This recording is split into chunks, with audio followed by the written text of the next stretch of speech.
जी नाज़रीन, असां अफ़सोसनाक ख़बर जी आगाही शेयर कंदा हलूं त कहिड़ी तरह चाचो पुटनि समेत यतीम भाइटे मथां ज़ुल्म करे रहियो आहे। शबीराबाद थाणे जे ॻोठ अब्दुल फताह नूनारी रहवासी नौजवान सारंग पुट मंज़ूर अहमद नूनारी मीडिया अॻियां दाईंदे चयो त मुंहिंजो वालिद साहब वापडा में लाइन सुबींदो जेको 13 साल अॻु फौत थी वियो हो। उन वक़्तु तक़रीबन 7 सालनि जो होसि। हुन वधीक दाईंदे चयो त मुंहिंजे वालिद मरूम जी कराची में हिकु फ्लैट, हैदराबाद में प्लाट, सोनो, रोक रक़म ऐं ॿी मिल्कियत हुई, जेका मिल्कियत मुंहिंजा चाचा मोहम्मद शरीफ़ नूनारी, उनजा पुट मुनीर अहमद नूनारी जेको वापडा में मुलाज़िम आहे, रियाज़ अहमद नूनारी जेको कंदकोट कोर्ट में मुलाज़िम आहे, नियाज़ नूनारी, रफ़ीक अहमद नूनारी मुंहिंजी मथे ॾियणु सॼी मिल्कियत खाई विया।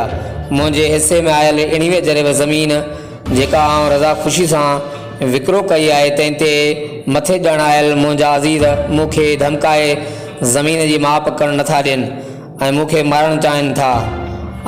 इन हवाले सां अपना जे चेयरमैन डॉक्टर अब्दुल करीम नूनारी खे बि दान ॾिनी। 2 ॾींहंनि बाद उन बि मुंहिंजी मदद करण खां लाचारी ज़ाहिर कई। हुन चयो त जेकॾहिं मूंखे क़तलु कयो वञे त उनजा ज़िम्मेवार मुंहिंजो चाचो ऐं उनजा पुट हूंदा।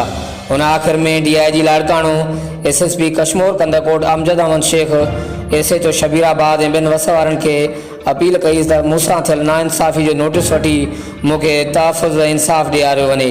नौजवान जो इन हवाले सां वधीक छा चवणु आहे, अचो त हुनजी ज़बानी ॿुधूं था। मुंहिंजो नालो सारंग नूनारी आहे, वालिद मंज़ूर अहमद नूनारी, मां वेठल नोनारवा स्टेशन।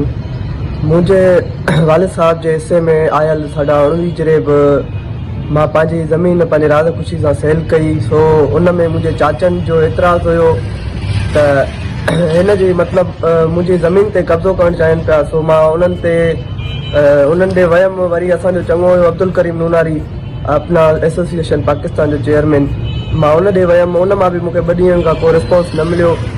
सो मुंहिंजे वालिद साहब जी घणी मिल्कियत हुई, जंहिंमां सोन ज़ेवर वग़ैरह हुया ऐं प्लाट हुया, हैदराबाद में, कराची में फ्लैट हुया ऐं ॿी इलाही हुई। त सो मुंहिंजे चाचनि ऐं सोटनि उहा सेल करे खाई विया। सो हाणे मूंखे मोतमार धमकी ॾियनि था इन्हनि साढा 19 जरेबनि ते बि त तूं ॻोठ में ईंदे त असां तोखे मारींदासीं। इन्हनि में अब्दुल शरीफ़ नूनारी जा 2 पुट आहिनि, हिकिड़ो रियाज़ अहमद नालो अथसि, कोरट में आहे, ऐं ॿियो मुनीर अहमद नूनारी लाड़काणा वापडा में लाइन मैन आहे। इन्हनि 2 शख़्सनि 3 मां मूंखे ख़तरो आहे। सो मां SSP कंदकोट कशमोर ऐं CM साहब खां इहा अपील थो कयां त मूंखे तहफ़ुज़ फ़राहम कयो वञे।